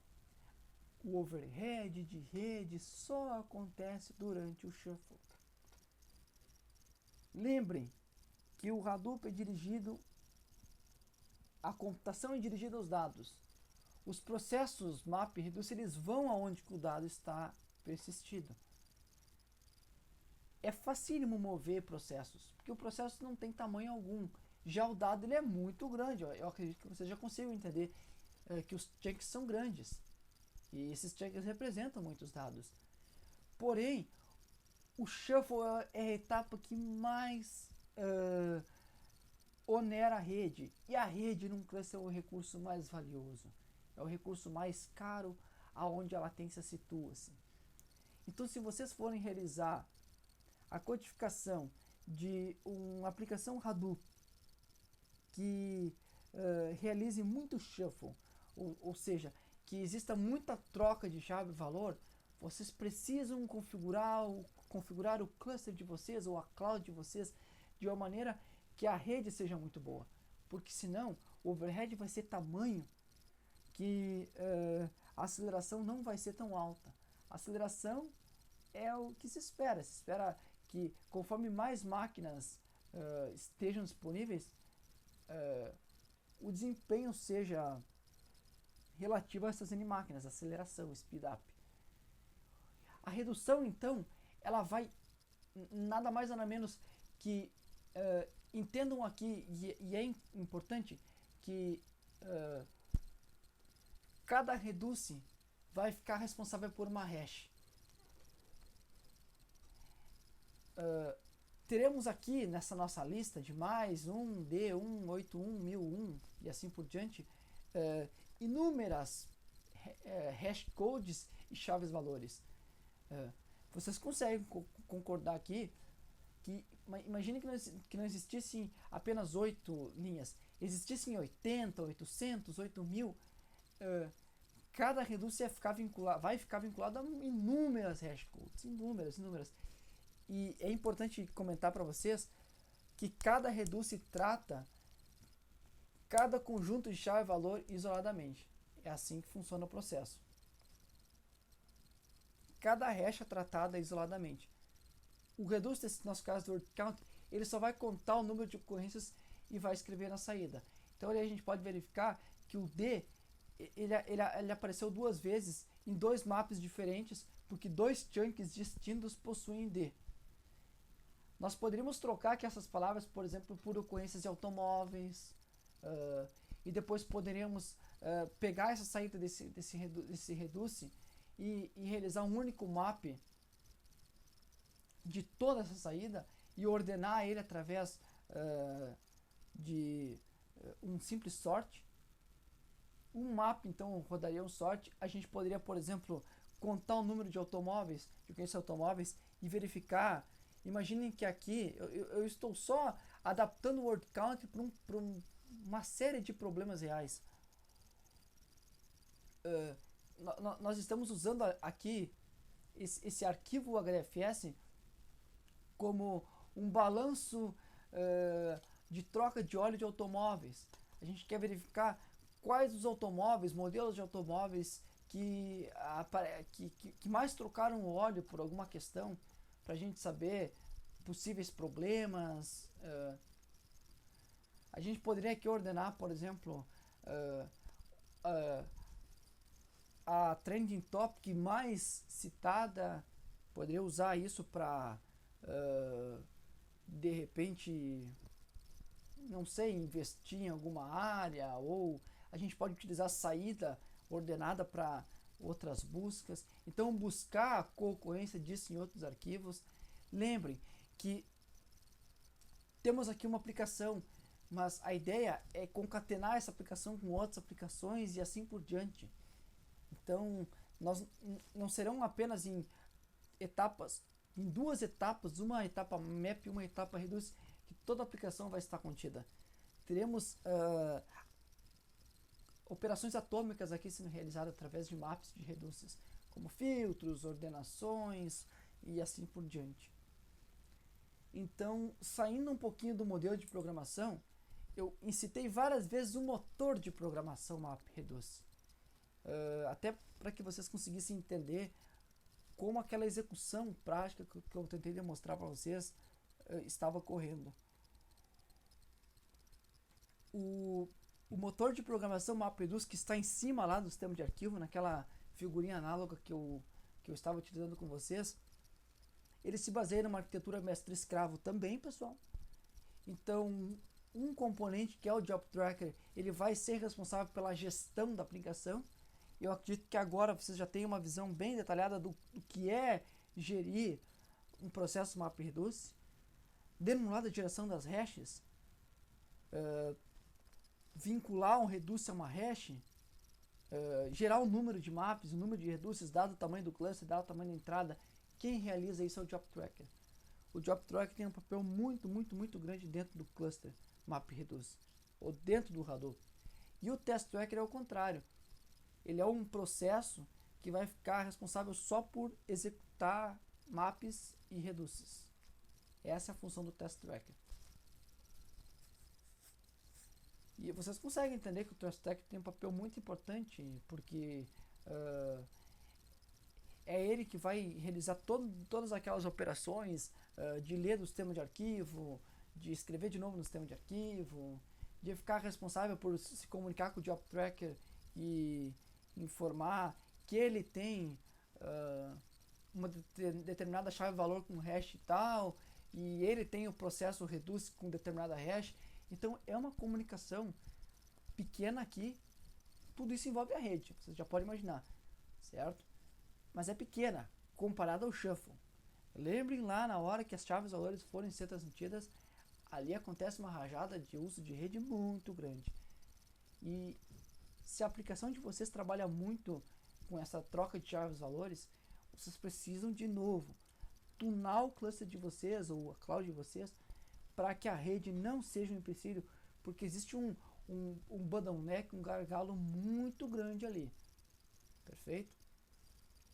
E de novo, né, pessoal, o Hadoop segue a ideia principal de que a computação, os processos MapReduce são dirigidos, mapeados aos dados. Então, inicialmente, o Job Tracker vai dizer: eu vou jogar um map lá, porque o chunk está lá. Pensem no chunk e pensem num processo como uma maneira de reduzir, então, esse atraso de rede.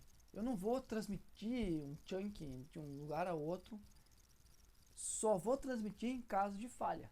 poxa, falhou um nó, eu perdi lá alguns chunks, eu tenho que procurar no meu pool de máquinas aonde que estão os chunks. Quem realiza isso é o sistema de arquivo, né? Claro, o NameNode. E ele vai chegar para o DataNode e vai dizer, tu, cara, pega o teu chunk e manda para outro cara, manda para esse cara tal. E eles realizam essa transmissão através de uma estratégia de pipeline, até para acelerar o acesso a disco. E o Hadoop tem uma vazão de disco bem grande, como vocês podem ter uma ideia, tanto pelas réplicas, né, porque a gente tem várias réplicas, como também pela ideia do chunk. Então a gente não onera um único disco. Se fosse rodar numa única máquina local, a gente tem uma vazão combinada. Isso é muito bom. E numa perspectiva de desenvolvedor, eu não sei quem são vocês, o público-alvo do meu vídeo. O nosso papel então pensem lá no HD Insights Linux, que já esteja rodando na nuvem. Eu não preciso saber instalar e configurar o Hadoop nem nada. Eu preciso saber usar o HDFS, pegar o meu dado que está lá na máquina local, onde roda o NameNode, e dizer para o NameNode, pega esse batch de dados, esse 1 GB, esse 10 GB, independente do tamanho, escreve no sistema de arquivo. Esse tempo ele existe, pessoal, ele não pode ser descartado, mas lembre, né, escreva uma vez, leia muito. Então o dado vai para lá e o dado vai ficar lá a vida toda.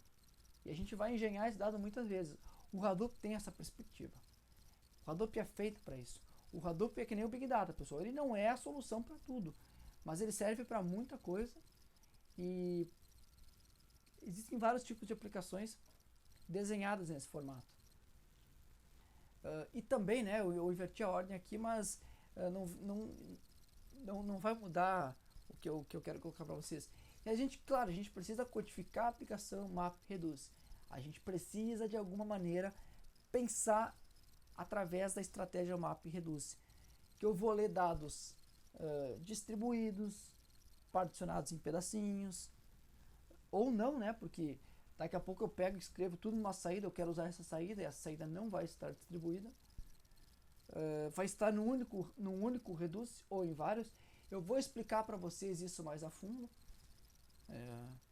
Irá no futuro existir nesse mesmo canal uma videoaula que vai tratar puramente de programação.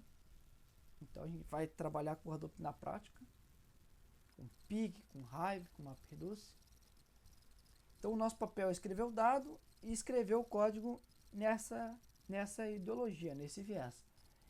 E por fim, o Job Tracker, pessoal, ele vai então, eu já adiantei isso para vocês, mas é importante que vocês relembrem, né?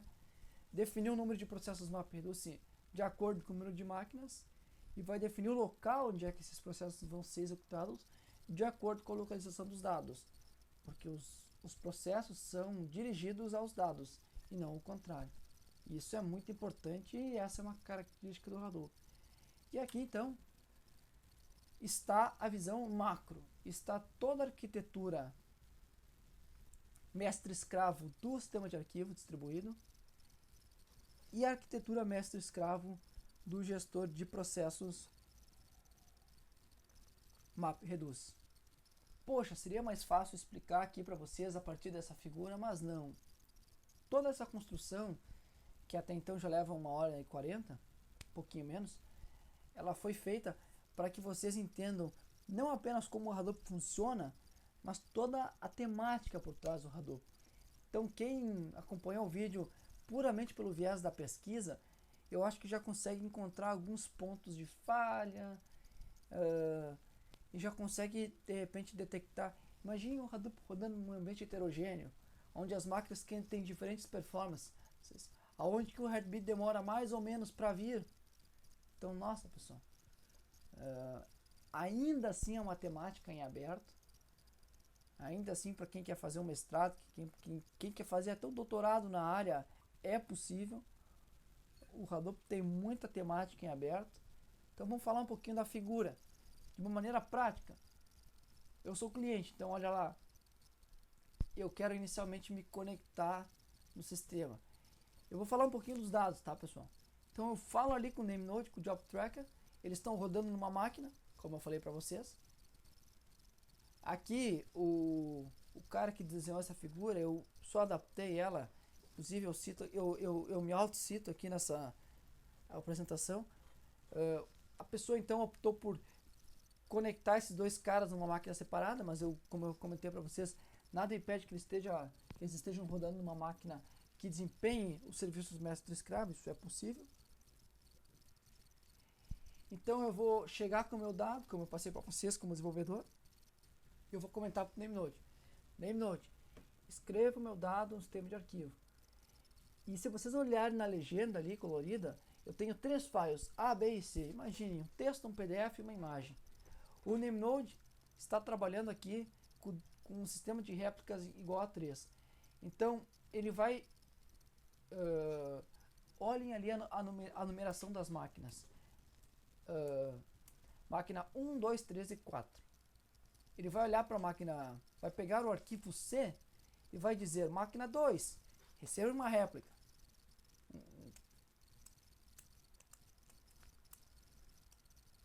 Máquina 3, receba uma réplica.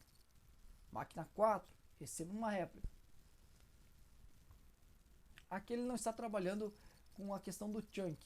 Ele está assumindo aqui, até para uma questão de convenção e para facilitar a ilustração, que o tamanho do arquivo é o tamanho do chunk. Então, se ele tivesse 64 MB de chunk, por uma questão de acaso, para facilitar a ilustração, ele tem 3 files com o mesmo tamanho, 64 MB. E os demais arquivos, então, eles são replicados através de 3 em máquinas diferentes, porque foi o NameNode que assim escolheu. Ele é o mestre, ele coordena. O DataNode 5 não foi escolhido por um acaso. Poderia ou não, é o NameNode quem escolhe. O cliente chegou de novo com o código MapReduce, vamos imaginar lá o nosso word count. Por alguma razão ele teria tamanho N. Ele vai contar ele vai ter que operar, claro, sobre esses 3 arquivos, esses 3 files aqui. Então, se fossem 64 MB, eu teria aqui 192 MB de tamanho. Eu vou operar... O Job Tracker escolheu, definiu 4 maps, e ele mapeou esses 4 maps ali no DataNode 1, 2, 3 e 4, porque de repente ele viu que os arquivos estavam ali, por questão de localidade. Foram contadas então as ocorrências através daquela ideia de chave-valor que eu passei para vocês. E foram geradas hashes, e aquelas setas ali indicam o shuffle. Então, os componentes DataNode, através, claro, do uso do Test Tracker, porque lembrem que o Test Tracker escreve na saída do map no HDFS. Então aqui a gente tem uma comunicação entre Test Tracker e DataNode. Também temos ali a comunicação, como vocês podem reparar, entre NameNode e Job Tracker. O Test Tracker vai dizer para o NameNode, transmite o dado através do shuffle pro DataNode 5, vai uma parte para a memória, vai uma parte para o HDFS, e o Test Tracker vai rodar o Reduce. Tem um Reduce ali no nó 5. Essa redução então vai simplesmente fazer o sum, né? O somatório, a contagem, e depois vai escrever no HDFS num único arquivo, num único Reduce. Isso é bem importante para que vocês entendam.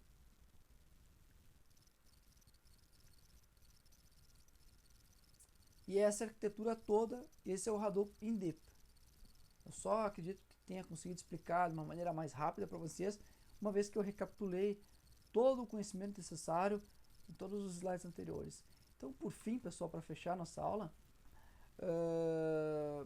as duas tecnologias chaves, como o sistema de arquivo distribuído, o HDFS, e o motor MapReduce, são conceitos chaves da arquitetura do Hadoop 1.0, e as verticalizações, como as APIs de programação, Pig, Hive, elas são feitas, construídas em cima desses dois componentes principais que eu passei para vocês. Nada impede que vocês trabalhem com Pig, com Hive, de uma maneira mais alto nível, reusando o código.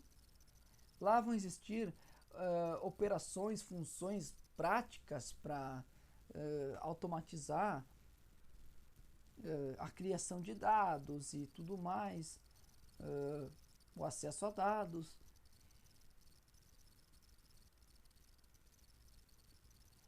E os processos MapReduce, então, eles executam funções e rotinas dessas APIs. Existe uma tradução ali de comandos pig para MapReduce, comandos hive para MapReduce. Por outro lado, né, o HDFS então, ele vai ser responsável pela questão do particionamento dos dados, usando um NameNode para gerenciar esse e vários DataNodes para persistir esses dados. E também o HDFS vai ser responsável pela saúde dos dados. Através da réplica de dados, a tecnologia de réplicas, o HDFS é resiliente, então ele permite que a gente consiga executar processos MapReduce em cima de dados em máquinas com falhas. Até nesse mesmo canal vocês podem ter acesso a um vídeo da instalação e configuração do Hadoop em um ambiente de cloud, a nuvem da Google, a Google Cloud Platform, no nível de infraestrutura. E lá, bem no finalzinho do vídeo, eu tenho um demonstrativo lá com relação à resiliência do Hadoop. É interessante que vocês visualizem o vídeo para vocês verem o impacto quando eu derrubo uma máquina. O tempo de execução ele cresce 6 vezes. É uma característica, um contra, mas o Hadoop ele entrega o resultado. E o modelo de programação MapReduce, no caso, ele é implementado num motor MapReduce. Ele é responsável, então, por definir de maneira ótima o número de processos MapReduce, escalonar novos processos com relação a falhas. Eu não comentei para vocês isso, mas é claro, né? Da mesma maneira como o NameNode, quando perde um dado, replica um bloco, o MapReduce Engine, quando perde um processo ou um conjunto de processos, ele tem que criar de novo aqueles processos. E se aquela máquina já estava processando alguma coisa, já realizando shuffle, ele tem que de alguma maneira tratar isso. Do tipo, poxa, você já recebeu tantos chunks, descarte esses chunks. Então tudo isso acontece, isso é necessário. E também, né, claro, para finalizar, o motor é responsável por escalonar esses processos considerando a localização dos dados e as características dos recursos. Mais máquinas, menos máquinas, aonde ele está, a latência de rede. Existem várias questõezinhas bem técnicas que o motor utiliza para fazer a gestão e escalonamento dos processos. Então é isso, pessoal. Eu, dentro da minha limitação e do meu conhecimento, tentei, de uma maneira introdutória, apresentar o Hadoop com um viés mais técnico, mais aprofundado. Também eu acho que desmistifiquei um pouco da questão do Big Data, que é um tema em voga, um tema importante, um tema difícil, com dupla interpretação, ou tripla, inclusive. A indústria é bem próspera nesse ponto e acaba gerando, de certa forma, dúvida. Mas se algum de vocês permanece com dúvida e tem mais interesse de repente em aprofundar o Hadoop, ou uma questão mais relacionada à arquitetura nesse ponto, me procure, me encaminhe um e-mail que eu vou responder à medida da disponibilidade. E aqui algumas referências apenas para não comentar que a apresentação foi feita do meu conhecimento. Não, são conhecimentos da web. Inclusive eu recomendo aqui Schema 2005, um mini curso realizado na IRAD, que é a Escola Regional de Alto Desempenho, que acontece no primeiro trimestre de todo o ano, aqui no Rio Grande do Sul, em algum estado oportuno, como a região metropolitana, a região serrana, a região missioneira. Convido inclusive a todos a participar, onde eu apresentei um mini curso do Hadoop voltado a plataformas de cluster e de cloud. Recomendo a todos a leitura. Caso algum de vocês se interessou nessa temática conceitual e um pouquinho sobre uma plataforma mais oportuna, como um cluster ou como uma cloud. Obrigado a todos então por estarem até então assistindo o vídeo e até mais.